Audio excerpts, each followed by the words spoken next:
আমি এই পেঁপেটার খোসাটা ছাড়িয়ে নিয়েছি, ছাড়িয়ে নিয়ে এটাকে কুড়িয়ে নেব। আমার এখানে 500 গ্রাম কিমা আছে, আমি অর্ধেকের বেশি পেঁপেটা কুড়িয়ে নেব। এখানে আমি মাটন কিমা নিয়েছি 500 গ্রাম। এবার এখান থেকে কিছু নেব। আমার তো এখানে ছোটো জার, সেই জন্য আমি অল্প অল্প করে করছি। আপনাদের বড় জার হলে একবারে করে নিতে পারবেন। দিয়ে দিচ্ছি একটু পেঁপে কোড়া। একসঙ্গে করতে পারলে খুব ভালো হয়, কিন্তু আমার বড় জারটা তো নষ্ট, সেই জন্য ছোটো জারে আমি কয়েকবারে করে নেবো। দিয়ে দিচ্ছি কটা কাঁচা লঙ্কা, দিয়ে আমি এটাকে ভালো করে মিহি করে 2-3 বার করে চালিয়ে মিহি করে একেবারে পেস্ট করে নিয়ে ফিরে আসছি। আমি পুরো কিমাটাকে পেস্ট করে নিয়ে এসেছি। এবার আমি এখানে দিয়ে দিচ্ছি বড় চামচের 1 চামচ রসুন বাটা, আদা বাটা। রসুন বাটা আরেকটু লাগবে, দিয়ে দিলাম 1.5 চামচ রসুন বাটা দিয়েছি, 1 চামচ আদা বাটা দিলাম। আচ্ছা, এবারে দেব লঙ্কার গুঁড়ো, অল্পই দিই কেন কাঁচা লঙ্কার সাথে বেটেছি। হলুদ গুঁড়ো দিয়ে দিচ্ছি ছোটো চামচের 2-3 চামচ ঘি। আপনারা বড় চামচ ব্যবহার করলে 2 চামচ দেবেন ঘি। দিয়ে দিচ্ছি একটা আস্ত লেবুর রস। এবারে সব মশলাগুলো এই মাংসের পেস্টের সাথে ভালো করে চটকে চটকে মাখতে হবে। পুরো টানা 15 মিনিট ধরে ভালো করে এটা মেখে যাবেন। ভালো করে এরকম মেখে নেবেন, যেমন ভর্তা মাখেন সেরকম ভালো করে মাখবেন। আর আপনাদের যদি হাতে ঝাল লাগার ভয় থাকে, একটা হাতে গ্লাভস পরে নেবেন। গ্লাভস পরে নিয়ে এরকম করে ভালো করে মাখবেন। এই মাখাটার উপর কিন্তু কাবাবের নির্ভর করছে স্বাদ। রান্না 15 মিনিট এভাবে মেখে নেওয়ার পর আমি এই মিশ্রণটাকে পুরো বাটির মধ্যে ঢেলে ঢাকা দিয়ে আধা ঘন্টা পুরো রাখবো ফ্রিজে।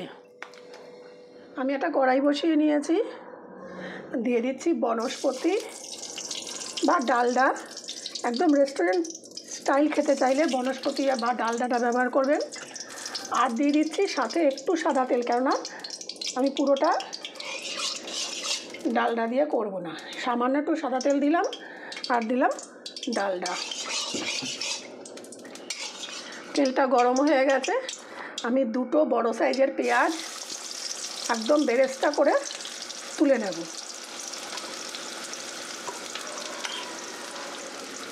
এবারে আমি একটা কাবাব মশলা তৈরি করে নেব। দিয়ে দিচ্ছি আস্ত ধনে, এটা শাহজিরে, নর্মাল জিরে নয়, শাহজিরে।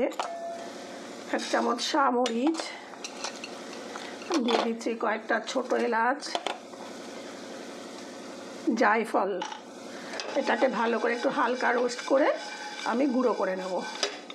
আপনাদের কাছে বড় এলাচ থাকলে একটা বড় এলাচও এখানে দিয়ে দেবেন। পেঁয়াজের বেরেস্তা হয়ে গেছে, এটাকে আমি তুলে নিয়ে ঠান্ডা করে সরিয়ে রাখবো। আধা ঘন্টা ফ্রিজে রেখে আমি এই ম্যারিনেট করা মাংসটা একটা বড় বলে ঢেলে নিচ্ছি, কেন যেহেতু এখানে আরেকটু মাখামাখির ব্যাপার আছে। এবারে দিয়ে দেব ভেজে রাখা বেরেস্তা।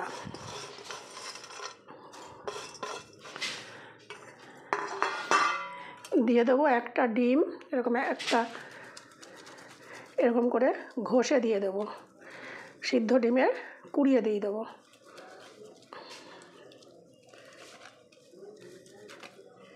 যেগুলো সাইড দিয়ে পড়ে যাচ্ছে ওগুলো তুলে নিয়ে কুড়াতে হবে।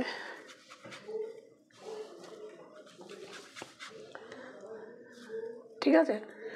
আচ্ছা, এবারে নেব আমি এরকম কিউবের চিজ নিয়েছি, চিজটা কুড়িয়ে দিয়ে দেবো।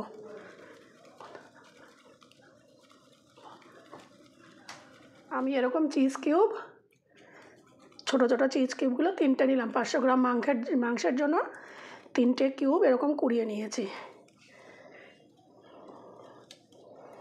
এখানে দিয়ে দিচ্ছি বড় 3 চামচ ছোলার ছাতু, ছোলার কিন্তু মটর ডালেরও হয়, এটা হচ্ছে ছোলার ছাতু। এবারে সব কিছু উপকরণ এই মাংসের সাথে ভালো করে মাখবো, খুব ভালো করে চটকে মাখতে হবে। মেখে এটাকে 1 ঘন্টা ঢাকনা দিয়ে ফ্রিজে রাখবো। তারপরে চলে যাব পরের স্টেপে।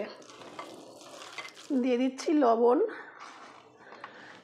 আর ধনেপাতা কুচি আর পুদিনা পাতা কুচি। দিয়ে দিচ্ছি বানিয়ে রাখা কাবাব মশলা। এটা ভালো করে মেখে ক্লিন র্যাপ দিয়ে ঢেকে 1 ঘন্টার জন্য ফ্রিজে রাখবো। আর আপনারা যদি ঝাল বেশি খান, এখানে কাঁচা লঙ্কা কুচি আরও অ্যাড করতে পারেন। আমি 2 ঘন্টা ফ্রিজে রেখে এটাকে বের করে নিয়েছি, এখন এই অবস্থায় এসছে। এবারে আমার কাজ হচ্ছে কাবাবগুলো আগে গড়ে নিতে হবে। আপনারা এরকম কাবাব স্টিকও ব্যবহার করতে পারেন বা এমনি গোল গোলও করতে পারেন। কাবাব স্টিকটা কিভাবে করবেন আমি দেখিয়ে দিচ্ছি।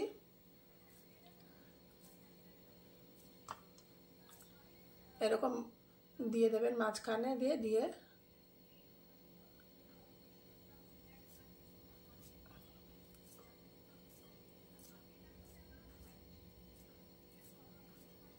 এই যে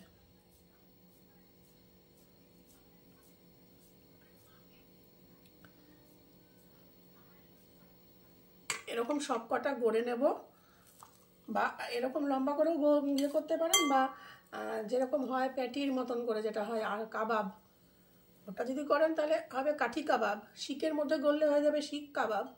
আর এমনি নর্মাল ওই যে মাটন কাবাব হচ্ছে এইরকম করে গড়ে নেবেন। আমি সব কটা এরকম গড়ে নেব।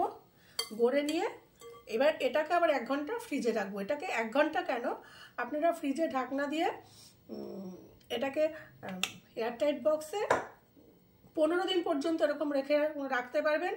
আর যখন প্রয়োজন হবে বের করে আপনারা ফ্রাই করতে পারবেন। আমি ফ্রাই করাটাও দেখিয়ে দিচ্ছি।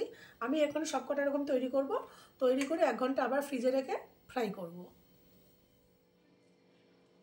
সবকটা কাবাব আমি গড়ে নিয়েছি। এবার চলে যাচ্ছি গ্যাসে এগুলোকে ভাজতে। আমি একটা প্যান বসিয়ে দিয়েছি। আমি এটাকে ভাজবো হচ্ছে সাদা তেলে, রিফাইন্ড অয়েলে। আপনারা এটা ঘিতেও ভাজতে পারেন বা ডালডা দিয়েও ভাজতে পারেন, বা হাফ ডালডা হাফ সাদা তেল বা হাফ ঘি হাফ সাদা তেল করেও ভাজতে পারেন। এবার এই কাবাবগুলো আমি তেলে ছেড়ে দেবো, দিয়ে ভেজে নেব।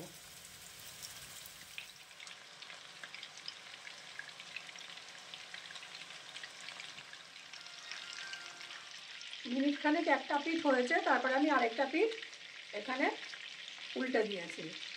এটাও কিছুক্ষণ ভেজে নেব। ভাজা হয়ে গেছে। এগুলোকে আপনারা গরম গরম সার্ভ করতে পারেন টমেটো সস, মেয়োনিজ বা পুদিনার চাটনি, ধনে পাতার চাটনি, মানে গ্রিন চাটনি যেটাকে বলে, সেগুলো দিয়ে অনায়াসে আপনারা সার্ভ করতে পারেন মাটন কাবাব।